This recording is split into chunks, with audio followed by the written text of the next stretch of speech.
ಶ್ರೀ ಗಣೇಶಾಯ ನಮಃ. ಶ್ರೀ ಶಾರದಾ ಗುರುಭ್ಯೋ ನಮಃ.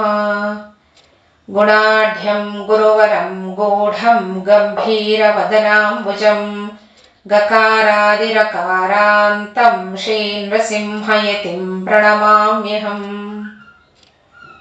ಶ್ರೀ ನರಸಿಂಹ ಸರಸ್ವತಿಯವರ ಲೀಲಾಮೃತದಲ್ಲಿ 31ರಿಂದ 33 ಅಧ್ಯಾಯಗಳವರೆಗೂ ಶ್ರವಣ ಮಾಡೋಣ.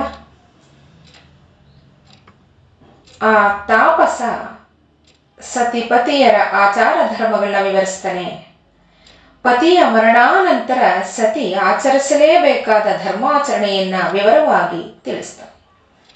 ಸ್ಕಾಂದ ಪುರಾಣದ ಕಾಶೀಖಂಡದಲ್ಲಿ ಸ್ತ್ರೀಯರ ಧರ್ಮ ಪ್ರಕಾರವನ್ನ ವಿವರಿಸಿರೋ ಹಾಗೆ ಅಗಸ್ತ್ಯ ಮಹರ್ಷಿಗಳು ಮತ್ತೆ ಲೋಪಾಮುದ್ರೆಯ ಚರಿತ್ರೆಯನ್ನೂ ವಿವರಿಸ್ತಾನೆ. ಮೇರು ಪರ್ವತದ ಬೆಳವಣಿಗೆಯನ್ನ ಸಹಿಸದ ವಿಂಧ್ಯ ಪರ್ವತ ಮೇರುವಿಗೆ ಅಡಚಣೆಯನ್ನ ಮಾಡೋದು, ಸೂರ್ಯಮಂಡಲಕ್ಕೆ ಎದುರಾಗಿ ಬೆಳೀತಾ ಸ್ವರ್ಗಲೋಕವನ್ನೂ ಅತಿಕ್ರಮಿಸ್ತಾ ದಕ್ಷಿಣ ಭಾಗ ಪೂರ್ಣವಾಗಿ ಇದರಿಂದ ಕತ್ತಲೆಯಾಯಿತು. ಸೂರ್ಯನ ಬೆಳಕಿಲ್ಲದೆ ಯಜ್ಞಯಾಗಗಳಿಗೆ ತೊಂದರೆಯುಂಟಾದಾಗ ಎಲ್ಲರ ಕೋರಿಕೆಯ ಮೇರೆಗೆ ಹಾಗೆ ಬ್ರಹ್ಮನ ಆದೇಶದ ಮೇರೆಗೆ ದೇವತೆಗಳೊಡನೆ ಇಂದ್ರ ಅಗಸ್ತ್ಯರನ್ನ ನೋಡೋಕೆ ಹೋಗ್ತಾನೆ. ಅಗಸ್ತ್ಯರನ್ನ ದಕ್ಷಿಣ ದಿಕ್ಕಿಗೆ ಪ್ರಯಾಣಿಸೋ ಹಾಗೆ ಪ್ರಚೋದಿಸ್ತಾ ಇಂದ್ರ. ಅವರು ಅಲ್ಲಿಗೆ ಬಂದಾಗ ವಿಂಧ್ಯರಿಗೆ ಬುದ್ಧಿ ಹೇಳ್ತಾರೆ.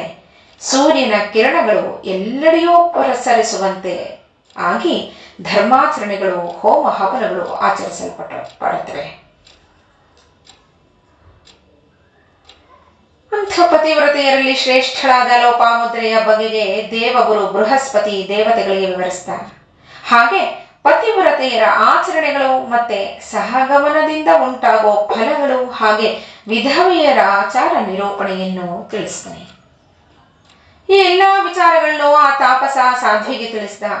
ಅವಳು ವಿಧವೆಯರು ಆಚರಿಸೋದಕ್ಕೆ ಅದಕ್ಕಿಂತ ಸಹಗಮನ ಎಷ್ಟೋ ಸುಲಭೋಪಾಯ ಅಂತ ತಿಳಿದು ಎಲ್ಲರಿಗೂ ವಂದಿಸಿ ಸರ್ವಾಲಂಕಾರ ಬಹುಷಿತಳಾಗಿ ಪತಿಯನ್ನೇ ಮನದಲ್ಲಿ ಧ್ಯಾನಿಸ್ತಾ ಬ್ರಾಹ್ಮಣ ಸುವಾಸಿನಿಯರನ್ನ ಪೂಜಿಸಿ ಗೌರೀಹರರಿಗೆ ವಂದಿಸಿ ಬಂದ ಯಾತ್ರಿಕರನ್ನ ಕುರಿತು ತಾವು ಗಂಧರ್ವ ನಗರದಲ್ಲಿ ಆರೋಗ್ಯವಾಗಿ ಸುಖದಿಂದ ಇದ್ದೇವೆ ಅಂತ ತನ್ನ ಅತ್ತೆ ಮತ್ತೆ ಮಾವನವರಿಗೆ ಹಾಗೆ ಬಂಧುಗಳಿಗೆ ತಿಳಿಸಿ ಅಂತ ಹೇಳಿ ಆ ತಾಪಸನ ಆದೇಶದಂತೆ ತನ್ನ ಗಂಡನ ಶವದ ಕಿವಿಗಳಿಗೆ 2 ರುದ್ರಾಕ್ಷಿಯನ್ನ ಕಟ್ಟಿ, ಕುತ್ತಿಗೆಗೆ 1 ರುದ್ರಾಕ್ಷಿಯನ್ನ ಕಟ್ಟಿ ತಾನು ಶ್ರೀ ನೃಸಿಂಹ ಸರಸ್ವತಿಗಳ ದರ್ಶನಕ್ಕಾಗಿ ಹೋಗಿ ಬರುವುದಾಗಿ ತಿಳಿಸಿ ಹೊರಟಳು.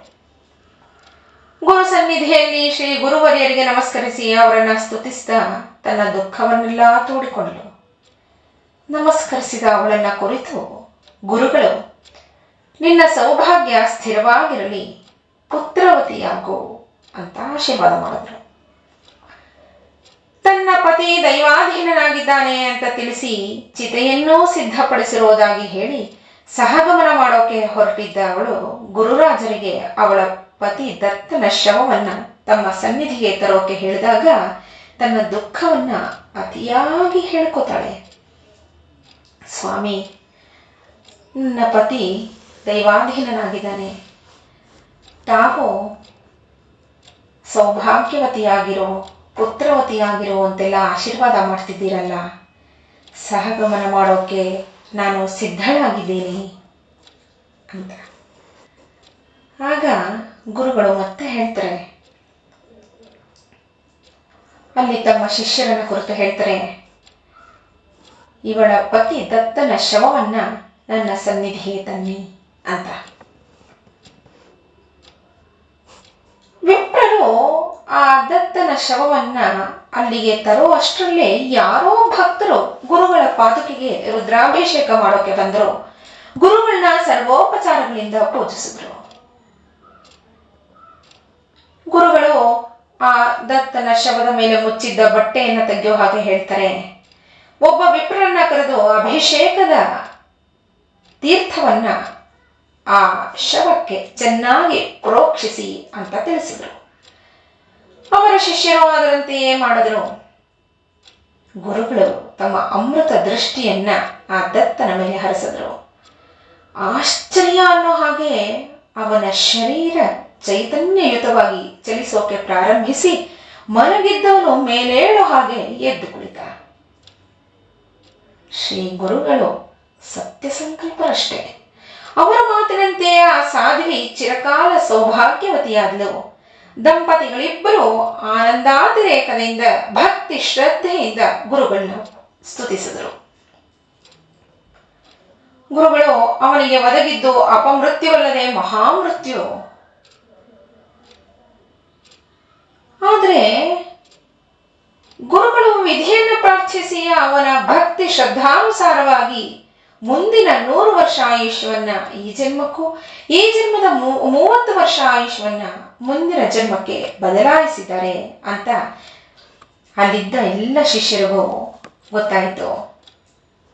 ಅವರೆಲ್ಲರೂ ಗುರುಗಳ ಮಹಿಮೆಯನ್ನ ಕೊಂಡಾಡಿದ್ರು.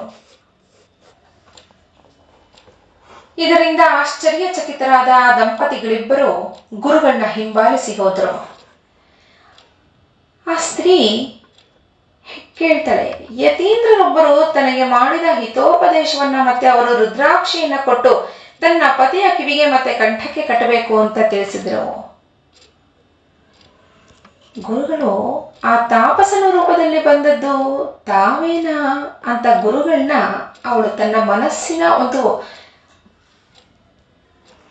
ಸಂದೇಹದಿಂದಲೇ ಕೇಳಬೇಕು ಅನ್ಕೊಂಡ ತಕ್ಷಣ ಗುರುಗಳೇ ಆ ತಾಪಸನ ರೂಪದಲ್ಲಿ ಬಂದದ್ದು ತಾವೇ ಅಂತ ತಿಳಿಸಿ, ಭಕ್ತಿಯಿಂದ ಯಾರು ರುದ್ರಾಕ್ಷಿ ಧಾರಣೆ ಮಾಡ್ತಾರೋ ಅವರು ಸಕಲ ಪುರುಷಾರ್ಥಗಳನ್ನು ಪಡೆದು ಕೈಲಾಸ ಗಮನಕ್ಕೆ ಅರ್ಹರಾಗಿರ್ತಾರೆ ಅಂತ ತಿಳಿಸಿದ್ರು.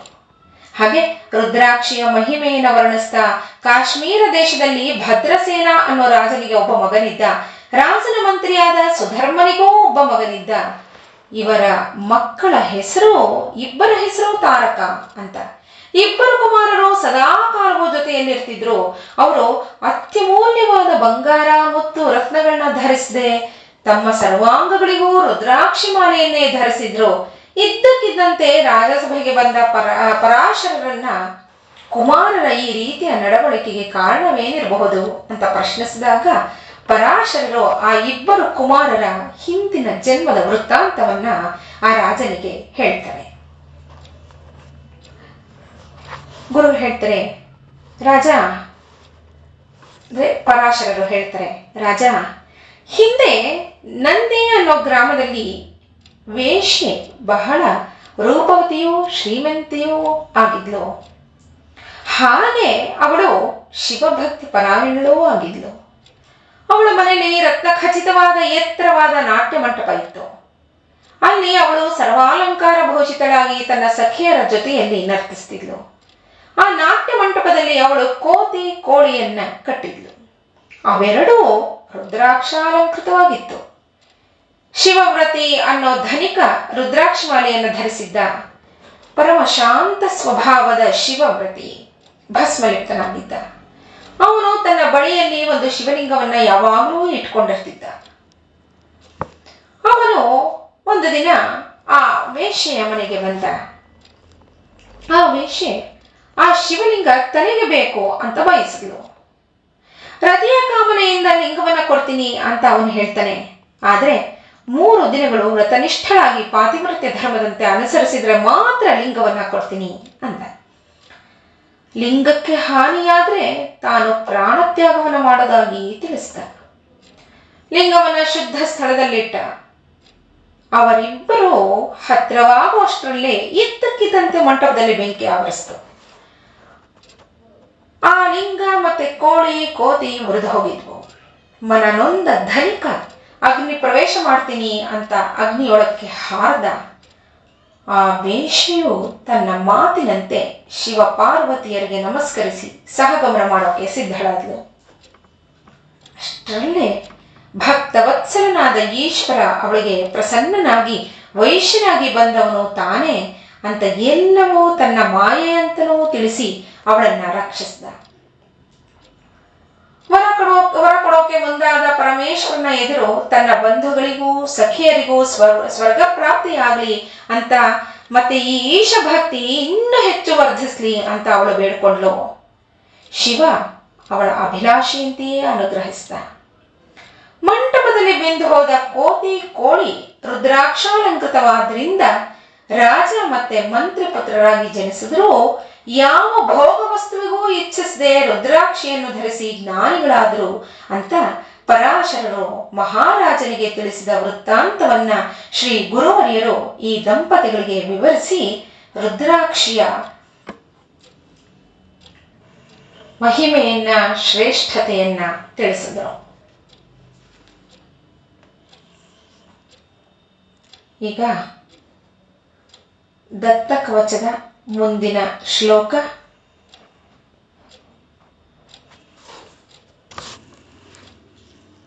ರಾಜತಃ ಶತ್ರುತೋ ಹಿಂಸ್ರಾ ದುಷ್ಟಯೋಗಾದಿತೋ ಘತಃ ಆದಿವ್ಯಾಧಿ ಭಯಾರ್ತಿಭ್ಯೋ ದತ್ತಾತ್ರೇಯ ಸದಾವತು.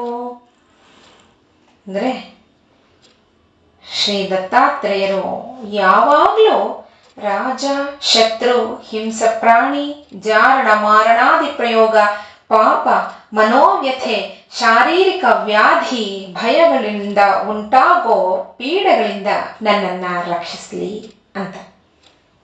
ನಾಳೆ ಮುಂದಿನ ಅಧ್ಯಾಯಗಳನ್ನ ಶ್ರವಣ ಮಾಡೋಣ. ಸರ್ವೇ ಜನಾಃ ಸುಖಿನೋ ಭವಂತು. ನಮಸ್ಕಾರ. ಶ್ರೀ ಗಣೇಶಾಯ ನಮಃ. ಶ್ರೀ ಶಾರದಾ ಗುರುಭ್ಯೋ ನಮಃ. ಗುಣಾಢ್ಯಂ ಗುರುವರಂ ಗೂಢಂ ಗಂಭೀರವದನಾಂಬುಜಂ ಗಕಾರಾದಿರಕಾರಾಂತಂ ಶ್ರೀ ನೃಸಿಂಹಯತಿಂ ಪ್ರಣಮಾಮ್ಯಹಂ. ಶ್ರೀ ನರಸಿಂಹ ಸರಸ್ವತಿಯವರ ಲೀಲಾಮೃತದಲ್ಲಿ 34 ಹಾಗೂ 35ನೆಯ ಅಧ್ಯಾಯಗಳನ್ನ ಶ್ರವಣ ಮಾಡೋಣ. ಮಹಾರಾಜ ರಾಜಕುಮಾರನ ಪೂರ್ವ ಜನ್ಮದ ವಿವರಣೆಯನ್ನ ಕೇಳಿದ ನಂತರ ರಾಜಕುಮಾರನ ಇಂದಿನ ಹಾಗೆ ಮುಂದಿನ ಭವಿಷ್ಯವನ್ನ ಕೇಳೋದಕ್ಕೆ ಇಚ್ಛೆ ಪಟ್ಟ. ಪರಾಶರರು ಹೇಳ್ತಾರೆ, ರಾಜ, ನಿನ್ನ ಕುಮಾರನ ಮುಂದಿನ ಭವಿಷ್ಯ ಬಹಳ ಚೆನ್ನಾಗಿದೆ, ಆದ್ರೆ ಈಗಿನ ಭವಿಷ್ಯ ದುಃಖಪ್ರದವಾಗಿದೆ ಅಂತ. ರಾಜ ಹೇಳ್ತಾನೆ, ಸ್ವಾಮಿ, ಹಾಗಿದ್ರೆ ಅದಕ್ಕೆ ಪರಿಹಾರವನ್ನು ನೀವೇ ತಿಳಿಸಿ ಅಂತ. ಚತುರ್ವೇದಗಳಲ್ಲಿ ಒಂದಾದ ಯಜುರ್ವೇದದಲ್ಲಿ ಉಪನಿಷತ್ ಸಾರವಾದ ರುದ್ರಾಧ್ಯಾಯ ಅಡಕವಾಗಿದೆ. ಬ್ರಹ್ಮ, ಮರೀಚಿ, ಅತ್ರಿ ಮುಂತಾದ ಸಮಸ್ತ ಋಷಿಗಳಿಗೆ ರುದ್ರಾಧ್ಯಾಯವನ್ನ ಮೊದಲು ಉಪದೇಶಿಸಿದ. ಪುರುಷಾರ್ಥಪ್ರದವಾದ ರುದ್ರಮಂತ್ರಕ್ಕೆ ಸಮವಾದ್ದು ಯಾವುದೂ ಇಲ್ಲ. ರಾಜ, ನಿನ್ನ ಕುಮಾರನ ಆಯುಷ್ಯ 12 ವರ್ಷಗಳು ಮಾತ್ರ. ಅದಕ್ಕೆ ಇನ್ನು 7 ದಿನಗಳು ಮಾತ್ರ ಉಳಿದಿದೆ. ಆದ್ದರಿಂದ ಕುಮಾರನ ಆಯುಷ್ಯಾಭಿವೃದ್ಧಿಗೆ 10,000 ರುದ್ರಾಧ್ಯಾಯ ಜಪ ಮಾಡ್ತಾ ಈಶ್ವರನಿಗೆ ಕ್ಷೀರಾಭಿಷೇಕವನ್ನ ಮಾಡಿಸ್ಬೇಕು ಅಂತ ಪರಾಶರರು ರಾಜನಿಗೆ ಹೇಳಿದರು. ಪರಾಶರರ ಮಾತಿನಂತೆ ನಿಷ್ಠೆಯಿಂದ ದ್ವಿಜರು ಕಲಶ ಸ್ಥಾಪನೆ ಮಾಡಿ ರುದ್ರ ಜಪದಿಂದ ಅಭಿಮಂತ್ರಿಸಿದ ನೀರಿನಿಂದ ಲಿಂಗಕ್ಕೆ ನಾನಾ ದ್ರವ್ಯಗಳಿಂದ ಅಭಿಷೇಕ ಮಾಡಿ ವಿಧಿವತ್ತಾಗಿ 1 ವಾರ ಪೂಜಾದಿಗಳನ್ನ ಆಚರಿಸಿದ್ರು. 7 ದಿನಗಳು ಮುಗಿತಲೇ ಕುಮಾರ ಮೂರ್ಛಿತನಾದ. ಆಗ ಪರಾಶರರು ಅವನನ್ನು ರಕ್ಷಿಸಿದ್ರು. ಯಮದೂತರು ರಾಜಕುಮಾರನ ಪ್ರಾಣಹರಣ ಮಾಡೋಕೆ ಬಂದಿದ್ದಾಗ ಶಿವದೂತರು ಆ ಯಮದೂತರನ್ನ ಥಳಿಸಿ ಕಳುಹಿಸಿದ್ರು ಅನ್ನೋ ವಾರ್ತೆ ದಾರಿಲಿ ಬರ್ತಿದ್ದ ನಾರದರಿಗೆ ತಿಳಿದು ಸೋಲನ್ನನುಭವಿಸಿದ ಯಮನ ದೂತರು ಶಿವದೂತರ ಬಗೆಗೆ ಯಮನ ಬಳಿ ದೂರನಿಟ್ಟಾಗ ಯಮ ವೀರಭದ್ರನ್ನ ಕೇಳಿದ ತಕ್ಷಣ ವೀರಭದ್ರ ಯಮ ಚಿತ್ರಗುಪ್ತನ ಗಮನಕ್ಕೂ ತಾರದೆ ನಿನ್ನ ದೂತರು ರಾಜಕುಮಾರನ ಪ್ರಾಣಹರಣಕ್ಕೆ ಮುಂದಾದ್ರು, ಅದಕ್ಕೆ ಶಿವದೂತರು ಅವರನ್ನ ಥಳಿಸಿದ್ರು ಅಂದ. ಚಿತ್ರಗುಪ್ತನನ್ನ ಕರೆಸಿ ಕೇಳಿದಾಗ ರಾಜಕುಮಾರನಿಗೆ ಅವನ 12ನೆಯ ವಯಸ್ಸಿನಲ್ಲಿ ಅಪಮೃತ್ಯು ಅಂತ ಬರೆದಿತ್ತು. ಹಾಗೆ ಅಲ್ಲೇ ಅವನು ಅಪಮೃತ್ಯುವನ್ನ ಪರಿಹರಿಸಿಕೊಂಡು 10,000 ವರ್ಷ ಪರ್ಯಂತ ಬದುಕ್ತಾನೆ ಅಂತನೂ ಬರೆದಿದೆ ಅಂತ ಚಿತ್ರಗುಪ್ತ ಯಮನ ಸಂದೇಹವನ್ನ ಪರಿಹರಿಸಿದ. ಯಮ ವೀರಭದ್ರನಲ್ಲಿ ಕ್ಷಮೆಯಾಚಿಸಿ ತನ್ನ ಸ್ಥಾನಕ್ಕೆ ತೆರಳುತ್ತಾನೆ. ಪರಾಶರರ ಉಪಾಯದಿಂದ ರಾಜಕುಮಾರನಾದ ತಾರಕನ ಆಯುಷ್ಯ ಅಭಿವೃದ್ಧಿಯಾಯಿತು ಅಂತ ಶ್ರೀ ನರಸಿಂಹ ಸರಸ್ವತಿಗಳು ರುದ್ರಾಧ್ಯಾಯ ಮಹಿಮೆಯನ್ನ ತಿಳಿಸುವಾಗ ಈ ಒಂದು ಸನ್ನಿವೇಶವನ್ನ ದಂಪತಿಗಳಿಗೆ ವಿವರಿಸಿದರು. ಇದನ್ನೆಲ್ಲ ಕೇಳಿದ ಸಾಧ್ವಿ, ಮಂತ್ರಕ್ಕೆ ಇಷ್ಟೊಂದು ಶಕ್ತಿ ಇದೆಯಾ ಅಂತ ಗುರುಗಳ ಆಶೀರ್ವಾದವನ್ನ ಪಡೆದು ತನಗೆ ಮಂತ್ರೋಪದೇಶವನ್ನ ಮಾಡಿ ಅಂತ ಬೇಡ್ಕೋತಾಳೆ. ಗುರುಗಳು ಹೇಳ್ತಾರೆ, ಸ್ತ್ರೀಗೆ ಮಂತ್ರೋಪದೇಶದ ಅರ್ಹತೆ ಇಲ್ಲ. ಮಂತ್ರದ ಉಪದೇಶವನ್ನ ಹೊಂದಿದ್ರೆ ಸ್ತ್ರೀಗೆ ಹಾನಿಯಾಗತ್ತೆ ಅಂತ ತಿಳಿಸೋದಕ್ಕೆ ಕಚ ಮತ್ತೆ ದೇವಯಾನಿಯರ ಕಥೆಯನ್ನ ಅವರಿಗೆ ವಿವರಿಸ್ತಾರೆ. ದೇವದಾನವರ ಯುದ್ಧದಲ್ಲಿ ದೇವೇಂದ್ರ ತನ್ನ ವಜ್ರಾಯುಧದಿಂದ ಎಲ್ಲಾ ಅಸುರರನ್ನು ಸಂಹರಿಸಿದಾಗ ದಾನವ ಗುರುವಾದ ಶುಕ್ರ ಅವರನ್ನೆಲ್ಲ ಮತ್ತೆ ಬದುಕಿಸ್ತಿದ್ದ. ಇದರಿಂದ ದೇವೇಂದ್ರ ಖಿನ್ನನಾಗಿ ಶಿವನ ಹತ್ರ ಈ ಸಮಸ್ಯೆಯನ್ನ ಹೇಳಿದಾಗ ಈಶ್ವರ ಶುಕ್ರಾಚಾರ್ಯನನ್ನ ತನ್ನತ್ತ ಬರಮಾಡಿಕೊಂಡು ಅವನನ್ನ ನುಂಗುಬಿಟ್ಟ. ಈಶ್ವರನ ಶುಕ್ರ ಸಂಪರ್ಕದಿಂದ ಮೂತ್ರದ್ವಾರದಿಂದ ಹೊರಬಂದ ದಾನವ ಗುರು ಶುಕ್ರ ಅಂತನೇ ಹೆಸರಿಸಿ ಕರೆಯಲ್ಪಟ್ಟರು. ಆದ್ರೆ ಶುಕ್ರಾಚಾರ್ಯರಿಗೆ ಸಿದ್ಧ ಸಂಜೀವಿನಿ ಮಂತ್ರ ಶಕ್ತಿಯನ್ನ ನಿರ್ವೀರ್ಯ ಮಾಡೋಕೆ ದೇವಗುರುವಾದ ಬೃಹಸ್ಪತಿ ತನ್ನ ಮಗನಾದ ಕಚನನ್ನ ವಿದ್ಯಾರ್ಥಿ ವೇಷದಿಂದ ಶುಕ್ರಾಚಾರ್ಯನ ಬಳಿಗೆ ಕಳುಹಿಸಿದ. ಕಚ ಶುಕ್ರಾಚಾರ್ಯರನ್ನ ಹಾಗೆ ದಾನವರನ್ನ ನಂಬಿಸಿ ಶಿಷ್ಯ ವೃತ್ತಿಯನ್ನ ಅನುಸರಿಸೋಕೆ ಅವರ ಅನುಮತಿಯನ್ನ ಪಡೆದ. ಶುಕ್ರಾಚಾರ್ಯರ ಮಗಳಾದ ದೇವಯಾನಿ ಶಿಷ್ಯನಾಗಿ ಬಂದ ಕಚನನ್ನ ನೋಡಿ ಮೋಹಿತಳಾದ್ಲು. ದೇವತೆಗಳ ದೂತ ಅಂತ ಅರಿತ ದಾನವರು ಕಚನನ್ನ ಹಲವು ಬಾರಿ ಕೊಂದರು. ಆದ್ರೆ ದೇವಯಾನಿ ಕಚನ ಮೇಲಿದ್ದ ಪ್ರೇಮದಿಂದ ತನ್ನ ತಂದೆಯ ಮೂಲಕ ಅವನನ್ನ ಬದುಕಿಸ್ತಾ ಇದ್ಲು. ಆದ್ರೆ ಒಂದು ಏಕಾದಶಿ ತಿಥಿ ದಿನದಂದು ದಾನವರು ಕಚನನ್ನ ಕೊಂದು ಸುಟ್ಟು ಅವನ ಬೋಧಿಯನ್ನ ನೀರಿನಲ್ಲಿ ಕದಡಿ ಶುಕ್ರಾಚಾರ್ಯರಿಗೆ ಕುಡಿಯೋಕೆ ಕೊಟ್ಟರು. ಅವಳು ಅದನ್ನ ಕುಡಿದ್ಬಿಟ್ರು. ಅಂದ್ರೆ ಕಚ ಶುಕ್ರಾಚಾರ್ಯನ ಉದರದಲ್ಲಿ ಸೇರಿಬಿಟ್ಟ. ಎಷ್ಟು ಸಮಯವಾದರೂ ತನ್ನ ಪ್ರಿಯ ಕಚ ಬರ್ಲಿಲ್ವಲ್ಲ ಅಂತ ದೇವಯಾನಿ ತಂದೆ ಬಳಿ ತನ್ನ ದುಃಖವನ್ನ ತೋಡ್ಕೊಂಡ್ಲು. ಮಗಳ ಮೇಲಿನ ವಾತ್ಸಲ್ಯದಿಂದ ತಮ್ಮ ಯೋಗ ದೃಷ್ಟಿಯಿಂದ ಕಚ ತಮ್ಮ ಉದರದಲ್ಲೇ ಇರೋದನ್ನ ಶುಕ್ರಾಚಾರ್ಯರು ಅರಿತರು. ದೇವಯಾನಿಗೆ ವಿಷಯವನ್ನು ತಿಳಿಸಿದಾಗ ಅವಳು ಕಚ ಬದುಕಲೇಬೇಕು ಅಂತ ಹಠ ಹಿಡಿದ್ಲು. ಆಗ ಸಂಜೀವಿನಿ ಮಂತ್ರವನ್ನ ಶುಕ್ರಾಚಾರ್ಯರು ತಮ್ಮ ಮಗಳಾದ ದೇವಯಾನಿಗೆ ಉಪದೇಶಿಸ್ಬಿಟ್ರು. ಆ ಸಮಯದಲ್ಲಿ ಶುಕ್ರರ ಉದರದಲ್ಲಿದ್ದ ಕಚ ಸಂಜೀವಿನಿ ಮಂತ್ರವನ್ನ ಕೇಳಿಸ್ಕೊಂಡು ಅವಗತ ಮಾಡಿಕೊಂಡ. ಶುಕ್ರ ಕಚನನ್ನ ಬದುಕಿಸೋಕೆ ಮಂತ್ರವನ್ನು ಜಪಿಸಿದ ಕೂಡಲೇ ಕಚ ಶುಕ್ರನ ಉದರವನ್ನ ಸೀಳಿಕೊಂಡು ಹೊರಬಂದ. ತಕ್ಷಣವೇ ಶುಕ್ರನ ಸಂದೇಶದಂತೆ ಮಗಳಾದ ದೇವಯಾನಿ ಸಂಜೀವಿನಿ ಮಂತ್ರ ಪ್ರಭಾವದಿಂದ ಶುಕ್ರರನ್ನ ಬದುಕಿಸಿದ. ಆದರೆ ಮಂತ್ರ 6 ಕಿವಿಗಳನ್ನ ಮುಟ್ಟಿ ನಿಸ್ಸತ್ವವಾಯಿತು. ಕಚ ಶುಕ್ರಾಚಾರ್ಯನಿಗೆ ನಮಿಸಿ ತಾನು ಬಂದ ಕೆಲಸ ಮುಗಿತು, ತನಗೆ ವಿದ್ಯೆ ಎಲ್ಲವೂ ಅವಗತವಾಯಿತು ಅಂತ ಹೇಳಿ ಶುಕ್ರರಿಗೆ ನಮಿಸಿ ಹೊರಟ. ಖಿನ್ನಳಾದ ದೇವಯಾನಿ ತನ್ನನ್ನ ವಿವಾಹವಾಗಲೇಬೇಕು ಅಂತ ಕಚನನ್ನ ಒತ್ತಾಯಿಸಿದ್ಲು. ಗುರುಪುತ್ರಿ ಸಹೋದರಿಗೆ ಸಮ ಅಂತ ಹೇಳಿ ಕಚ ಹೊರಟು ಬಿಟ್ಟ. ಕೋಪಗೊಂಡ ದೇವಯಾನಿ ನೀನು ಕಲಿತ ಎಲ್ಲಾ ವಿದ್ಯೆಗಳು ನಾಶವಾಗ್ಲಿ ಅಂತ ಶಪಿಸ್ಬಿಟ್ಲು. ಅದು ಒಳ್ಳೇದೇ ಆಯ್ತು. ಅಂದಿನಿಂದ ಸಂಜೀವಿನಿ ಮಂತ್ರ ಪ್ರಪಂಚದಲ್ಲಿ ಸತ್ವಹೀನವಾಯಿತು.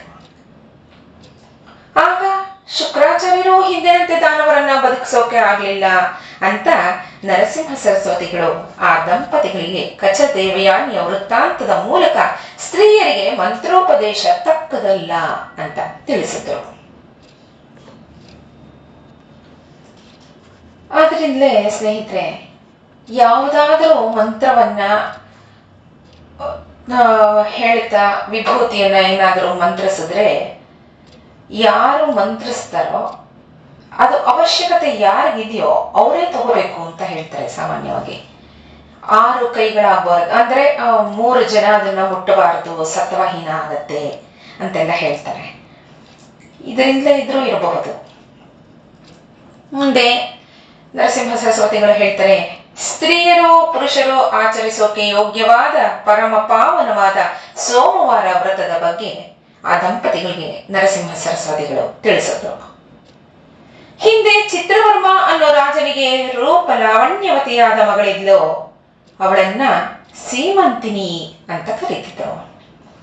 ಜ್ಯೋತಿಷಕರು ಅವಳ ಜಾತಕವನ್ನ ಪರಿಶೀಲಿಸಿ ಅವಳ 14ನೆಯ ವಯಸ್ಸಿನಲ್ಲಿ ವೈಧವ್ಯ ಪ್ರಾಪ್ತವಾಗತ್ತೆ ಅಂತ ತಿಳಿಸಿದ್ರು. ಸೀಮಂತಿನಿ ದಿನೇ ದಿನೇ ಬೆಳೆದು ದೊಡ್ಡವಳಾದಾಗ ವಿಪ್ರರ ಭವಿಷ್ಯದ ಬಗ್ಗೆ ರಾಜ ರಾಣಿಯರು ಚರ್ಚಿಸುತ್ತಿದ್ದಾಗ ಅಲ್ಲೇ ಆಡ್ತಿದ್ದ ಅವಳು ಅದನ್ನ ಕೇಳಿಸ್ಕೊಂಡಿದ್ಲು. ದೈವ ಯೋಗದಿಂದ ಅರಮನೆಗೆ ಆಗಮಿಸಿದ್ದ ಯಾಜ್ಞವಲ್ಕ್ಯರ ಪತ್ನಿಯಾದ ಮೈತ್ರೇಯಿ ಸೀಮಂತಿನಿಯ ದುಃಖವನ್ನ ಹೋಗಲಾಡಿಸೋಕೆ ಸೋಮವಾರ ವ್ರತವನ್ನ ಆಚರಿಸೋ ಬಗೆಯನ್ನ ತಿಳಿಸ್ತಾರೆ. ಮೈತ್ರೇಯಿಯ ನಿರ್ದೇಶನದಂತೆ ಸೀಮಂತಿನಿ ವ್ರತವನ್ನ ಪ್ರಾರಂಭಿಸಿದ್ಲು. ವಿವಾಹಕ್ಕೆ ಪುತ್ರಿ ಅರ್ಹಳಾಗಿದ್ದಾಳೆ ಅಂತ ತಿಳಿದ ಮಹಾರಾಜ ವರಾನ್ವೇಷಣೆಯನ್ನೂ ನಡೆಸಿದ. ಇಂದ್ರಸೇನ ರಾಜನ ಪುತ್ರನಾದ ಚಂದ್ರಾಂಗದನೆಂಬ ರಾಜಕುಮಾರನ ಜೊತೆಲಿ ಸೀಮಂತಿನಿಯ ವಿವಾಹವನ್ನು ನಡೆಸಿದರು. ಒಂದು ದಿನ ಜಲಕ್ರೀಡೆಗಾಗಿ ಯಮುನೆಯ ನದಿಗೆ ಬಂದಾಗ ಚಂದ್ರಾಂಗದ ನದಿಯಲ್ಲಿ ಮುಳುಗಿಬಿಟ್ಟ. ಎಷ್ಟು ಜನರು ನದಿಯನ್ನ ಶೋಧಿಸಿದ್ರು ಅವನು ಸಿಗ್ಲಿಲ್ಲ. ಎರಡೂ ಕಡೆಯ ಮಹಾರಾಜರು ದುಃಖಿತರಾದರು. ಸೀಮಂತಿನಿ ದೇಹತ್ಯಾಗ ಮಾಡೋಕೆ ಅನುವಾದ್ಲು. ಆಗ ಅವಳ ತಂದೆ ಅವಳನ್ನ ಸಮಾಧಾನಪಡಿಸಿ ಕರ್ಕೊಂಡು ಹೋದ.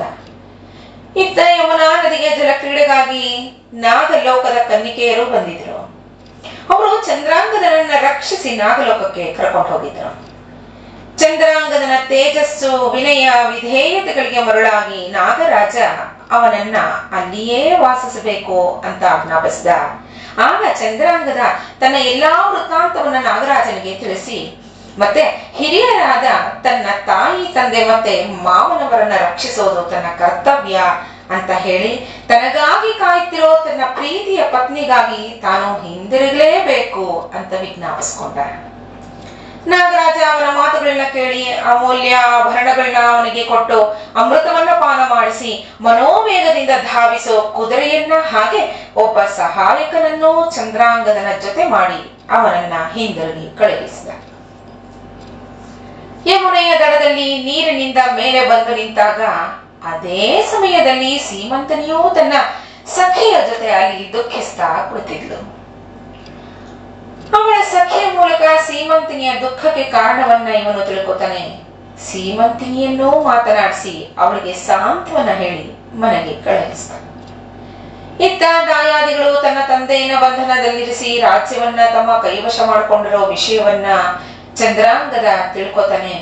ನಾಗಕುಮಾರನ ಸಹಾಯದಿಂದ ಅವರುಗಳ ಜೊತೆ ಯುದ್ಧ ಮಾಡಿ ಬಂಧನದಲ್ಲಿದ್ದ ತಾಯಿ ತಂದೆಯನ್ನ ಬಿಡಿಸಿ ರಾಜ್ಯವನ್ನ ಮತ್ತೆ ಪಡೆದು ತನ್ನ ಮಾವನ ಮನೆಗೆ ಬಂದು ಅಲ್ಲಿ ಅವರುಗಳನ್ನೂ ಸಮಾಧಾನ ಪಡಿಸಿ ತನ್ನ ಪತ್ನಿಯಾದ ಸೀಮಂತಿನಿಯನ್ನ ಸಂಧಿಸಿ ಎಲ್ಲರಿಗೂ ನಡೆದ ಎಲ್ಲಾ ವೃತ್ತಾಂತವನ್ನು ತಿಳಿಸಿ ತನ್ನ ಪ್ರಿಯ ಪತ್ನಿಗೆ ನಾಗರಾಜ ಕೊಟ್ಟ ಅಮೃತವನ್ನ ಪಾನ ಮಾಡಿಸಿದ. ನಾಗರಾಜ ಕೊಟ್ಟಿದ್ದ ಅಮೂಲ್ಯ ವಸ್ತ್ರಾಭರಣಗಳನ್ನು ತಾನೂ ಧರಿಸಿ ಸೀಮಂತನಿಗೂ ಕೊಟ್ಟ. ತನ್ನ ರಾಜಧಾನಿಯಲ್ಲಿ ಚಂದ್ರಾಂಗದನಿಗೆ ಸೀಮಂತಿನಿಯೊಡನೆ ಪಟ್ಟಾಭಿಷೇಕ ನೆರವೇರಿತು. ಸೀಮಂತಿನಿ ಆಚರಿಸಿದ ಉಮಾಮಹೇಶ್ವರನ ವ್ರತವಾದ ಸೋಮವಾರ ವ್ರತದಿಂದ ಎಲ್ಲವೂ ಮಂಗಳಕರವಾಗಿಯೂ ಆಶ್ಚರ್ಯಕರವಾಗಿಯೂ ನಡೀತು. ಈ ಸೋಮವಾರ ವ್ರತ ತಮಗೂ ಸಮ್ಮತವಾದ್ದು. ಇದರ ಆಚರಣೆಯಿಂದ ನಿಮಗೆ ಶ್ರೇಯಸ್ಸುಂಟಾಗತ್ತೆ ಅಂತ ಶ್ರೀ ಗುರುವರ್ಯರು ಆ ದಂಪತಿಗಳಿಗೆ ತಿಳಿಸಿ ಆಶೀರ್ವದಿಸಿ ಕಳಿಸಿದ್ರು. ಈಗ ದತ್ತಕವಚದ ಮುಂದಿನ ಶ್ಲೋಕ. ಧನ ಧಾನ್ಯ ಗೃಹ ಕ್ಷೇತ್ರ ಸ್ತ್ರೀ ಪುತ್ರ ಪಶು ಕಿಂಕರಾನ್ ಜ್ಞಾತಿಶ್ಚ ಪಾತು ನಿತ್ಯಂ ಮೇ ಅನಸೂಯಾನಂದವರ್ಧನಃ. ಅನಸೂಯ ಮಾತೆಯ ಆನಂದವನ್ನ ಹೆಚ್ಚಿಸೋ ಭಗವಂತನಾದ ದತ್ತಾತ್ರೇಯ ನನ್ನ ದ್ರವ್ಯ, ಧಾನ್ಯ, ಮನೆ, ಹೊಲ, ಪತ್ನಿ, ಪುತ್ರ, ದನ, ಕರು, ಸೇವಕ ಹೀಗೆ ಎಲ್ಲಾ ಬಳಗವನ್ನು ಯಾವಾಗಲೂ ರಕ್ಷಿಸಿದಿ ಅಂತ. ಸ್ನೇಹಿತರೆ, ನಾಳೆ ಮುಂದಿನ ಅಧ್ಯಾಯಗಳನ್ನ ಶ್ರವಣ ಮಾಡೋಣ. ಸರ್ವೇ ಜನಾಃ ಸುಖಿನೋ ಭವಂತು. ನಮಸ್ಕಾರ. ಶ್ರೀ ಗಣೇಶಾಯ ನಮಃ. ಶ್ರೀ ಶಾರದಾ ಗುರುಭ್ಯೋ ನಮಃ. ಗುಣಾಢ್ಯಂ ಗುರುವರಂ ಗೂಢಂ ಗಂಭೀರ ವದನಾಂಬುಜಂ ಗಕಾರಾದಿರಕಾರಾಂತಂ ಶ್ರೀ ನೃಸಿಂಹಯತಿಂ ಪ್ರಣಮಾಮ್ಯಹಂ. ಶ್ರೀ ನರಸಿಂಹ ಸರಸ್ವತಿಯವರ ಲೀಲಾಮೃತದಲ್ಲಿ 36, 37ನೆಯ ಅಧ್ಯಾಯಗಳನ್ನ ಶ್ರವಣ ಮಾಡೋಣ. ಗಂಧರ್ವ ನಗರದಲ್ಲಿ ಒಬ್ಬ ವೈದಿಕ ಬ್ರಾಹ್ಮಣ ಇದ್ದ. ಅವನು ಶಾಸ್ತ್ರಜ್ಞಾನ ಸಂಪನ್ನನಾಗಿದ್ದ. ಹಾಗೆ ಯಾರಿಂದಲೂ ದಾನವನ್ನ ಸ್ವೀಕರಿಸ್ತಿರ್ಲಿಲ್ಲ, ಮತ್ತೆ ಪರಾನ್ನವನ್ನ ಭಕ್ಷಿಸ್ತಿರ್ಲಿಲ್ಲ. ಅಂದ್ರೆ ಬೇರೆಯವರ ಮೇಲೆ ಅವರು ಊಟ ಮಾಡ್ತಿರ್ಲಿಲ್ಲ. ಅವನು ಉಂಚ ವೃತ್ತಿಯಿಂದ ಜೀವನ ಸಾಗಿಸ್ತಿದ್ದ. ಅಂದ್ರೆ ಭಿಕ್ಷೆಯನ್ನ ಅವನು ಬಿಡ್ತಾ ಇದ್ದ. ಅವನ ವೃತ್ತಿ ಅವನ ಪತ್ನಿಗೆ ಸರಿ ಹೋಗಲಿಲ್ಲ. ನಗರದಲ್ಲಿ ನಡೀತಿದ್ದ ಬ್ರಾಹ್ಮಣ ಸಮಾರಾಧನೆ, ಮೃಷ್ಟಾನ್ನ ಭೋಜನ, ಬೇರೆಯವರು ಸ್ವೀಕರಿಸುತ್ತಿದ್ದ ಭೂರಿ ದಕ್ಷಿಣಗಳೆಲ್ಲವೂ ಅವಳ ಮನಸೆಳೆದಿತ್ತು.